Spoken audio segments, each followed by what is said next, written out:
निराश कभी नहीं होना संतानों। अगर आप यीशु के पास आए हो तो ये अचानक नहीं ऐसे आ गए। अगर आप यीशु को जान चुके हो तो आप अचानक नहीं जान रहे हो। ये कोई एक्सीडेंट नहीं है कि अचानक आपने यीशु को जान लिया। वचन को देखो जरा, दाऊद क्या कहता है भजन 1 उसके 3 में, हमारे साथ देखिए। आप ऐसे अचानक नहीं आए। और वहां पे क्या लिखा हुआ है, भजन 1 अध्याय उसके 3 पद में वचन आपको कह रहा है, देखो जल्दी से उसको हम सीखेंगे। और वहां पर अद्भुत रीति से समझाया गया है। लिखा है, वह उस वृक्ष के समान है, वो व्यक्ति, वो भाई, वो बहन, वो बेटा और बेटी उस पेड़ के समान है जो बहती नालियों के किनारे लगाया गया है। मैं जानता हूं कि बहुतों को समझ में नहीं आएगा। क्या आपने पेड़ कभी लगाया है? कितने लोगों ने कभी पेड़ लगाते हुए देखा है लोगों को? हाथ उठाओ ना भाई। जानते हो कि नहीं पेड़ लगाया? पेड़ अपने आप से लग गया क्या? बोलो, पेड़ लगाया। वचन को देखो, यही तो मैं आपको समझाना चाहता हूं।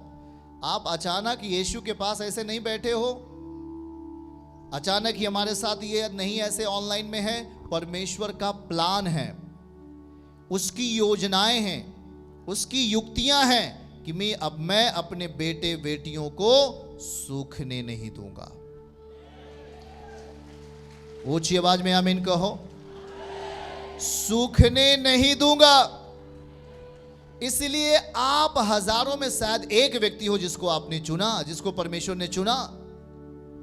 शायद आप अपने कस्बे के पहले आदमी हो जिसको परमेश्वर की नजर उस पर गई। और यहां देखो क्या कहता है वचन, यह उस वृक्ष के समान है। आप एक पेड़ के समान हो। संसार में थे, आप सूख रहे थे, बुराइयां आपको सुखा रही थी, गुनाह आपको सुखा रहा था, पाप आपको सुखा रहा था, बीमारियां आपको सुखा रही थी, किसी भी प्रकार की आशा नहीं थी। पर देखो जो बहती, यहां लिखा है, यह उस वृक्ष के समान होगा, यह उस वृक्ष के समान है जो बहती नालियों के किनारे लगाया गया है। समझ जाओ तो आमीन कहो, नहीं चुप रहो। इसका मतलब हम वो वृक्ष हैं, हम सूखी नाली के किनारे नहीं लगाए गए, हम वो वृक्ष हैं जो बहती नाली के किनारे लगाए गए हैं। इसलिए ध्यान से सुनो, मैं इसीलिए बोल रहा हूं कि आप अगर उसके उपस्थिति में बैठे हैं तो आप यूं ही नहीं बैठे हैं। परमेश्वर ने आपके लिए योजना बनाई है। वो उस बेटे और बेटी के लिए योजना बनाया है, आमीन के साथ। वो उसके लिए योजना बनाया है। वो नहीं चाहता कि, देखो ध्यान से, यूहन्ना 3:16 का अगर वचन पढ़े तो उसमें लिखा है कि परमेश्वर ने जगत से ऐसा प्रेम किया, मतलब आपने और ना ही तो हमने उससे प्रेम किया, क्योंकि हम उसे जानते भी नहीं थे। हमें पता भी नहीं था कि परमेश्वर कौन होता है। हम केवल धरती के वस्तुओं से प्रेम करते थे और धरती के कामों में बिजी थे। पर परमेश्वर, यूहन्ना रचित सुसमाचार 3:16 कहता है कि परमेश्वर ने जगत के लोगों से ऐसा प्रेम कर लिया कि उसने अपना इकलौता पुत्र यीशु मसीह आपके लिए दे दिया, ताकि जो कोई उस पुत्र पर विश्वास करे वो कभी सूखे नहीं। यहां देखो, फिर से हम उस पद को पढ़ेंगे। दाऊद कहता है, हमें बहती नालियों के किनारे लगाया गया है। परमेश्वर के बेटे और बेटियों, आप अपने जीवन में उपलब्धि उसके वचनों के अनुसार पा सकते हैं। आज इस खास ऑयल मीटिंग में आज खुदा आपके जड़ पकड़ी हुई बीमारियों को बाहर उखाड़ने जा रहे हैं यीशु मसीह के नाम में। मैं कह रहा हूं, अगर परिवार का कोई एक व्यक्ति भी यहां है तो पूरे परिवार छुटकारा पाएगा आज यीशु मसीह के नाम से। हालेलुया। ऑनलाइन जितने लोग हो, पूरा परिवार आज चंगा होगा यीशु मसीह के नाम से। ध्यान से सुने, आज के 5 महीने पहले जो ऑनलाइन मीटिंग थी, आज तक लोग चंगे हो रहे हैं, और आज की जो ऑनलाइन मीटिंग होगी, सालों साल चंगे होने वाले हो यीशु मसीह के नाम से। हालेलुया। और वहां पे बाइबल कहती है कि मुझे लगा दिया गया। सब लोग बोलो, मुझे लगा दिया गया। ये मैं नहीं, अपनी बात नहीं बोल रहा हूं, ये आपका पिता कह रहा है, स्वर्गीय पिता। देखो, यह उस वृक्ष के समान है जो बहती नालियों के किनारे लगाया गया। मैं लगा दिया गया हूं। जब आप उसकी सेवकाई में बैठते हैं, जब आप उसके अलौकिक शक्ति में बैठते हैं, जब आप उसकी महिमा के जगहों पर बैठते हैं, परमेश्वर आपको लगाने वाला है एक बहती नाली के किनारे। वो नाली जो कभी सूखने वाली नहीं है, वो नाली कभी सूखती नहीं है, और जो उसमें बह रहा होता है वो जीवन का जल है, वो कभी सूखने वाला नहीं है। फिर से देखो, फिर से देखो, हां फिर से देखो, यह उस वृक्ष के समान है जो बहती नालियों के किनारे लगाया गया है। हम संसार में थे, संसार की चीजें हमें ड्राई कर देती थी, हम सूख जाते थे। संसार की बीमारियां हमें पाप की अवस्थाओं में लेके जाकर हमें सुखा देती थी। संसार की वस्तुएं हमारे दिमाग को, हमारे परिवार को उलझनों में डाल देती थी, व्याकुलताएं।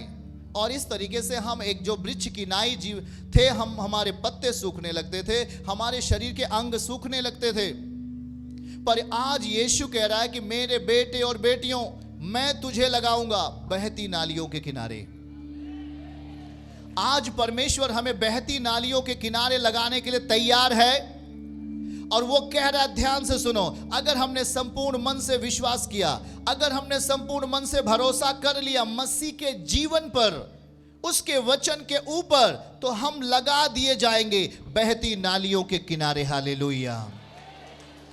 और जब हम लगा दिए जाएं, तो ध्यान से सुनो, अगर हम लगा दिए जाएं तो हम उस बहती हुई नाली से फिर हटने का मन कभी नहीं करें। देखो, अगर हम लगा दिए गए हैं तो बाइबल का वचन कहता है, यीशु कहता है कि वो अपनी ऋतु में फलेगा। दूसरा, वो मुरझाएगा नहीं कभी। हालेलुया। तीसरा, वो बहन, वो बेटी, वो भाई जो कुछ भी करेगा, बाइबल कहती है वो सफल हो जाएगा यीशु मसीह के नाम से। ऊंची आवाज बोलो, मैं सफल हो जाऊंगा, मैं सफलताओं को प्राप्त करूंगा। आमीन, हालेलुया। अब देखो इस बात को कि मैं लगाया जाऊंगा। आप अपने आप से कभी लग नहीं सकते। हमारी खुद का बुद्धि, खुद का दिमाग, खुद का सोच विचारधारा हमें कभी भी बहती हुई नाली के किनारे नहीं लेके जा सकता।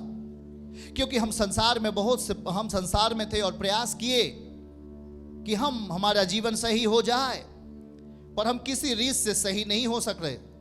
किसी रीत से हम सही नहीं हो सकते थे, सिवाय परेशानी का हावी होना, प्रॉब्लम का अटैक पर अटैक, अटैक पर अटैक, अटैक पर अटैक, मृत्यु पर मृत्यु, मृत्यु पर मृत्यु।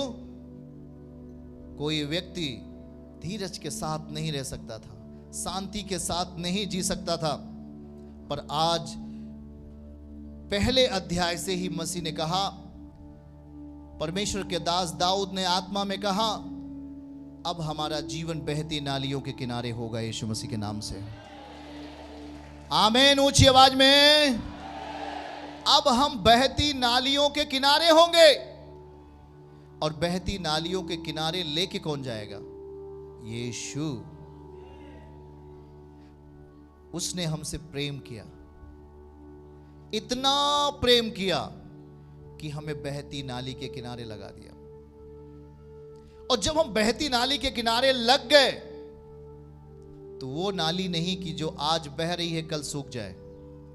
ये उस नाली की बात नहीं हो रही, बहती नाली की बात। अगर आपने विश्वास किया है तो आप बहती नाली को किनारे लगाए जाएंगे, लगा दिए जाएंगे परमेश्वर की इच्छा में। और जब आप परमेश्वर की इच्छा में लगाए जाते हैं तो परमेश्वर की इच्छाओं में बल भी प्राप्त करेंगे यीशु मसीह के नाम से। हालेलुया। और आप बल को पाएंगे। आमीन, ऊंची आवाज में।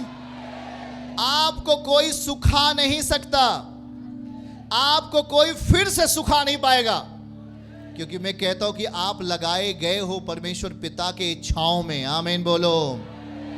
इसीलिए जब आप मसीह के पास आते हैं तो अपनी इच्छाओं को हमें त्यागना पड़ता है, हमें अपनी इच्छाओं को, जो संसार के लिए था, हमें उसको छोड़ना पड़ता है। हमें संसार की तमाम बातें जो हमारे इच्छाओं में आकर के हमें बुरे काम करवाने के लिए हम पर दबाव डालती थी और हमें पाप करवाती थी, अब प्रभु कहता है कि तुझे मेरी इच्छाओं में जीना है। आमीन। और जब हम मसीह की इच्छाओं में चलना शुरू करेंगे तो देखो लिखा है, तुम अपनी ऋतु में, हम अपनी ऋतु में फलेंगे। आमीन। ऊंची आवाज में हम अपनी ऋतु में फलना शुरू करेंगे। दूसरा, हमारे पत्ते मतलब हमारी जिंदगी का भाग कभी मुरझाएगा नहीं। तीसरा, हम जो कुछ भी करेंगे उसमें सफल हो जाएंगे यीशु मसीह के नाम से। रिसीव करो। हालेलुया। आमीन। मसीह में आप हार के लिए नहीं बुलाए गए हो। बोलो, हम हारने के लिए नहीं बुलाए गए। हम हारने के लिए नहीं बुलाए गए। हम लज्जित होने के लिए नहीं बुलाए गए। हम निराश होने के लिए नहीं बुलाए गए। हम बलवंत होने के लिए बुलाए गए, सामर्थी होने के लिए बुलाए गए और सफल होने के लिए बुलाए गए हैं। आमीन करके ले लो इसको, ले लो, ले लो, ले लो, ले लो, ले लो, ले लो, लो इसे, लो इसे, लो इसे, लो लो लो लो लो लो। आमीन, आमीन, आमीन।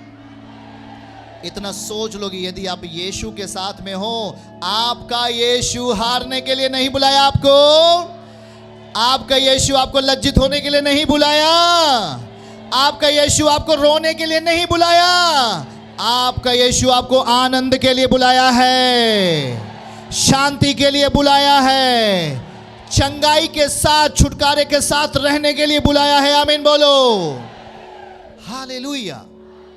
इसलिए हम जब उसके पास आते हैं तो हमें सीखना पड़ता है उसके वचनों को। उसने कहा कि जो मैं कहता हूं, जो मेरे वचन है, वो अति साधारण है परंतु अति सामर्थी हैं। आमीन। इसलिए हम जब परमेश्वर के निकट आते हैं तो अपना पूरा ध्यान, हम अपना पूरे मन को परमेश्वर के नियमों पे लगाते हैं। जो उसके वचन है वो हमारे नियम हैं जिंदगी के, और हम इस पर भरोसा रखते हैं और इसे सीखना शुरू कर देते हैं। आमीन। और जैसे ही हम इस पर सीखना शुरू करें, हमारी आत्मा परमेश्वर में बल पाने लगी। हमारी आत्मा, हाथ उठा के बोलो, मेरी आत्मा यीशु की आत्मा में बल पाने लगी। और मैं अब उद्धार में भागना रहा हूं, उद्धार में भाग रहा हूं, छुटकारे में भाग रहा हूं, चंगाई में भाग रहा हूं, जीवन में भाग रहा हूं। आमीन। Hallelujah, hallelujah. क्या आपको समझ में आ रहा है? हम लगा दिए गए हैं बहती नालियों के, हम लगा दिए गए हैं बहती नालियों के। तो ध्यान से सुनो, वो पेड़ कभी जल्दबाजी नहीं करता, वो वृक्ष कभी जल्दबाजी नहीं करता। उसको मालूम है कि मैं एक दिन फलूंगा और मैं फलवंत हो जाऊंगा, क्योंकि मैं अब लगा दिया गया हूं बहती नालियों के किनारे। मैं अब लगा दिया हूं परमेश्वर के वचन के पास। अब मैं लगा दिया गया हूं जीवन में। अब मैं लगा दिया हूं परमेश्वर की महिमा में। आप जानते हैं कि आप बहुत बार प्रयास करते हैं और आपके काम असफल हो जाते हैं। बहुत बार आप जिन चीजों को चाहते हैं आप उन्हें प्राप्त नहीं कर पाते हैं और आप निराश होते हैं। ध्यान से सुने, जब आप मसीहस के साथ होते हैं, जब यीशु के साथ होते हैं, तो एक बात ख्याल करो, रोमियो अध्याय 8 उसके 28 पद को पढ़ो जल्दी से, देखो, नोट करो और उसे सीखो। जब हम परमेश्वर के निकट होंगे तो हमारे लिए सारी चीजें बदलने वाली है महिमा में। आमीन। रोमियो अध्याय 8 उसके 28 पद को जल्दी से पढ़ो। नए नियम में लिखा है, हम जानते हैं। बोलिए, हम जानते हैं। सब लोग कहिए, हम जानते हैं और हम जान रहे हैं। जो लोग परमेश्वर से प्रेम रखते हैं, क्या रखते हैं? किससे? हाँ, पड़ोसी से, क्या परमेश्वर से प्रेम रखते हैं आप? और जब आप परमेश्वर से प्रेम रखना शुरू करेंगे, देखिए वहां पे लिखा है, उनके लिए, उस भाई के लिए, उस बहन के लिए, उस बेटे के लिए, उस बेटी के लिए सारी बातें मिलकर भलाई को उत्पन्न करती हैं। बोलो, सारी बातें मिलकर भलाई को पैदा करेंगे। आमीन के साथ रिसीव करें। आमीन। और यहां पे क्या लिखा हुआ है कि हम परमेश्वर से जो प्रेम रखते हैं, किससे प्रेम रखना है आपको? हमें किससे प्रेम रखना है? परमेश्वर से। बाइबल कहती है कि जो परमेश्वर से प्रेम रखते हैं वे उसकी आज्ञाओं को मानते हैं। यूहन्ना अध्याय 14 का वचन आयत 15 हमारे साथ बोलिए। यदि हम मसीह से प्रेम रखते हैं तो और उसकी आज्ञाओं को मानते हैं, और ऐसा इसको हम इस तरीके से पढ़ेंगे, यदि तुम मुझसे प्रेम रखते हो तो मेरी आज्ञाओं को मानोगे। कितने लोग मसीह से प्रेम करते हैं? आप यीशु से प्रेम करते हैं तो वचन में लिखा है उसकी आज्ञाओं को मानोगे। अब यह जरूरी नहीं है कि वो आपकी इच्छा के अनुसार हो। जब आप मसीह की आज्ञाओं को मानना शुरू करते तो मसीह की इच्छाओं में होता हुआ आज्ञा है। यीशु कहता है इसको मान, और जब हम मसीह की आज्ञाओं को मानना शुरू करते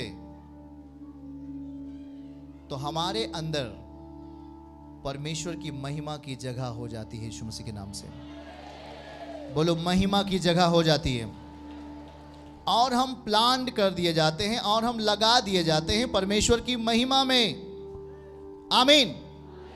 देखो ध्यान से, आप जानते हैं, फिर से उसको पढ़ो, रोमियो अध्याय 8 उसके 28 पद को नोट करके हमारे साथ सीखो। देखो जल्दी से क्या लिखा वहां पर लिखा है कि आप यदि परमेश्वर से प्रेम रखते हो तो आपके लिए सारी बातें मिलकर क्या पैदा होने वाली है। रोमियो अध्याय 8 उसके 28 पद को देखिए। प्रियजन, आपको परमेश्वर अलौकिक बनाएंगे। आमीन। देखिए फिर से हम पढ़ेंगे रोमियो अध्याय 8 उसके 28। हालेलुया। हम जानते हैं कि जो लोग परमेश्वर से प्रेम रखते हैं, कितने लोग प्रेम रखते हैं? वाह, कितने लोग प्रेम रखते हैं? सच्चाई में आप प्रेम रखते हैं कि नहीं रखते?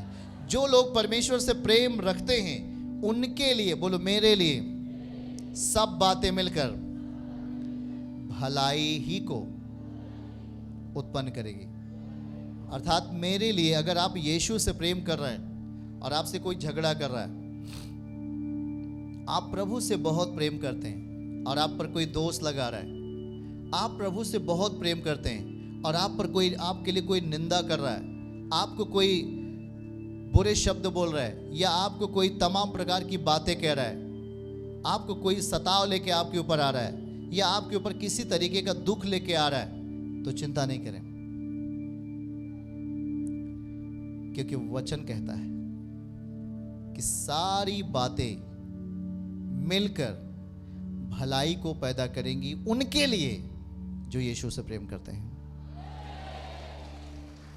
टेंशन फ्री हो जाओ, आज से टेंशन फ्री हो जाओ। मैं कह रहा हूं, कोई भी आपको गाली दे रहा है, कोई भी आपको कुछ कह रहा है, आपके ऊपर किसी तरीके की निंदाएं आ रही हैं, किसी तरीके का आपके ऊपर निंदा की जा रही है, आपके ऊपर किसी तरीके का प्रॉब्लम आ रहा है, शारीरिक प्रॉब्लम, आर्थिक प्रॉब्लम, किसी तरीके की समस्या आपके ऊपर आ रही है, बोलो चिंता नहीं करना। हमें चिंता नहीं करना। क्यों? वचन में लिखा है। हाथ उठा के बोलो, वचन में लिखा है। क्या लिखा है वचन में? हम वहां पर वचन याद कर लेंगे। हे प्रभु, आपने तो वचन में लिखा है कि जो कोई मुझसे प्रेम करता है और मेरी आज्ञाओं को मानता है उसके लिए सब सारी चीजें भलाई को उत्पन्न करेंगे। हालेलुया। चर्च की सभी प्रार्थनाओं को और परमेश्वर के दास के द्वारा टीचिंग सुनने के लिए और अपडेट्स को जानने के लिए हमारे इस चैनल को सब्सक्राइब करें और साथ में बेल आइकन को दबाएं, ताकि जब भी लाइव प्रार्थना हो तो सबसे पहले आप देख सकें।